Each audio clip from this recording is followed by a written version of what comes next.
A nossa equipe de reportagem percorreu as ruas aqui do Rio de Janeiro e mostrou como vivem essas pessoas. Um triste cenário que cresce com a crise e o desemprego. Veja só na reportagem da Melissa Munhoz. A nossa ronda foi pelo centro do Rio. Às 11 da noite, iniciamos o percurso pela Avenida Presidente Vargas.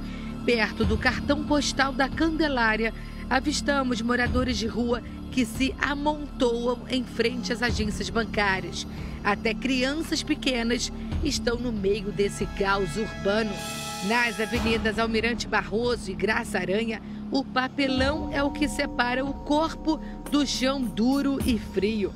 A bolsa de Meire serve de apoio para a cabeça. Há 8 anos na rua, a ex-ajudante de cozinha já está acostumada com o desconforto. Forro o papelão, um edredom usado que eu ganhei de doação da igreja e fico aqui, durmo aqui. Depois, para tomar um banho, a gente vai em algum lugar que dá para tomar um banho, ou numa igreja, ou na praia. Dá um jeito, entendeu? Ela e tantos outros são exemplos desse triste cenário que cresce com a crise e o desemprego. Mas no meio da miséria, encontramos gente solidária que se sensibiliza com os necessitados. Todas as quartas, o pastor Júlio distribui comida para 500 moradores de rua. É um trabalho difícil, né? É um trabalho árduo por causa das condições e tudo, mas faz a gente ter uma nova cosmovisão do mundo, né? E entender que eles são como nós, precisam de uma oportunidade. Ninguém está aqui porque quer, né? Eles estão aqui por necessidades, por situações que aconteceram e os trouxeram para cá. De todos os lugares que passamos ao longo dessa madrugada, o local que mais nos chamou a atenção foi aqui no Hospital Souza Aguiar. A maior emergência do Rio é usada como abrigo para os moradores de rua. Os grupos não só ocupam as calçadas aqui em frente, como também se instalam na área do hospital logo após essa grade azul. Dá só uma olhada. Eles ficam no estacionamento, aqui na rampa de acesso e também no pátio do hospital. Essa turma chega aqui às 6h30 da tarde, dorme a noite toda e vai embora às 6h30 da manhã. Os seguranças dizem que não podem fazer nada porque não trabalham armados. Os bancos destinados aos pacientes e parentes dos doentes são ocupados a noite toda. A Polícia Militar também não pode tomar nenhuma providência, porque o problema não é de segurança pública, e sim social. Uma realidade complicada e difícil para quem vê e para quem vive nessas condições.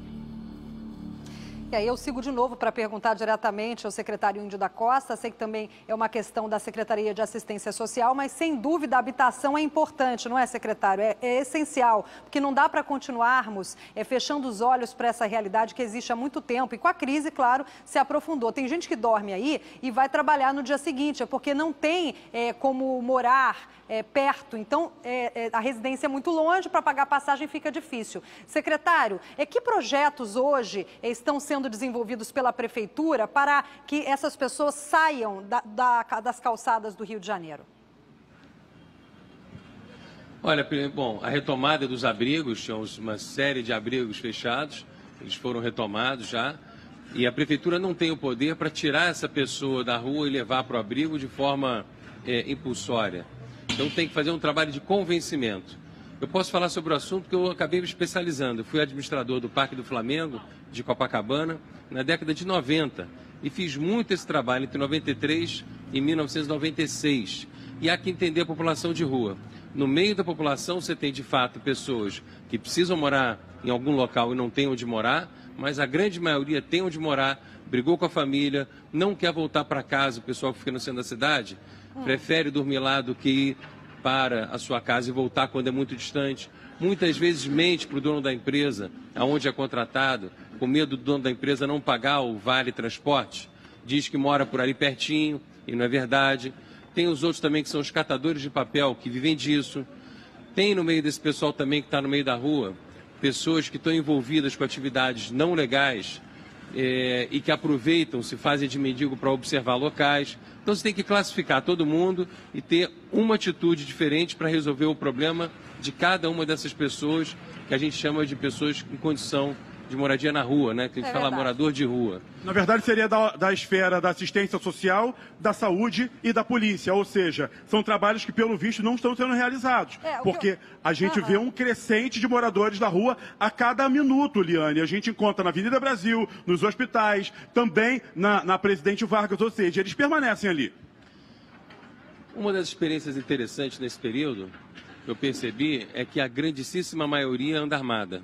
Dificilmente alguém mora no meio da rua sem ter uma grande faca para se proteger, sem ter uma arma, porque morar na rua é muito ruim, é muito violento, né? Por outro lado, eu vou citar aqui o caso daquela senhora, que era chamada, o apelido dela era Gorda, na Praça da Paz. Ela tinha 2 casas, uma cobertura, a casa dada pelo Estado, a Prefeitura deu uma casa também, e a tal da cobertura ela comprou com o dinheiro da Caixa Econômica Federal. E o fato é que ela tinha essas 3 unidades e ela alugava, ela continuava morando no meio da rua porque ela dizia que era muito lucrativo. Ela ficava ali na Praça da Paz. Então, volto a dizer, tem de fato uma questão social grave, mas tem também uma questão econômica, e aí tem que entender que grupo que está fazendo que tipo de atividade na rua para que a gente possa resolver. Sem paixão, com técnica, com carinho, com acolhimento. O que eu ia lhe perguntar é o seguinte: o senhor tem razão quando diz que tem que se separar o joio do trigo, porque há aquelas pessoas que estão ali para assaltar, com facas e tudo mais. Mas eu já fiz inúmeras reportagens na rua e em projetos. Não, desculpa.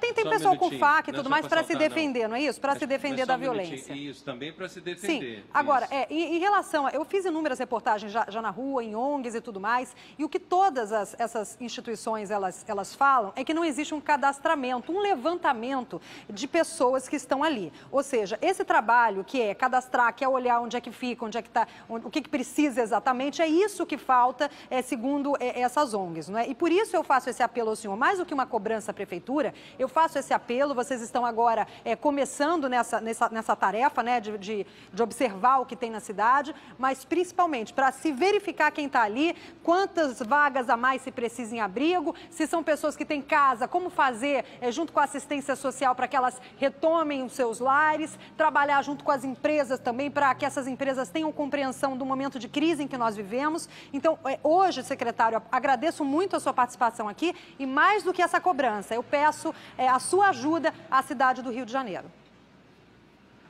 Eu agradeço o seu pedido, porque eu faço o mesmo pedido também. Quer dizer, peço que a polícia, inclusive, nos ajude, porque seria muito mais fácil se ela, identificando as pessoas que estão armadas, recolhessem as armas, porque quando a prefeitura vai abordar e conversar com essas pessoas, como foi o caso aqui há pouco tempo, o pessoal que veio aqui e estavam os cracudos pegaram umas facas e expulsaram o pessoal da Conlub que estava querendo limpar o entorno. E não era tirar coisa de ninguém, não. Era o lixo que estava no entorno dessas pessoas. Então você vê, a situação não é tão simples assim. Infelizmente, aqui até no Arará, onde a gente está, o próprio SBT tem coberto, né, algumas ações policiais, de um lado a polícia, do outro lado o crime. Essa obra já teve que ser interrompida algumas vezes por conta da violência. A gente conseguiu retomar essa obra no começo do ano, a gente vai concluir ela independente da violência. Mas, de fato, infelizmente, o Estado foi abandonado, está largado, a polícia não tem feito a parte dela, também não está nem recebendo salário direito, os instrumentos que ela precisa para trabalhar, ela tem tido dificuldade de acesso, mas ninguém aqui vai desistir, não.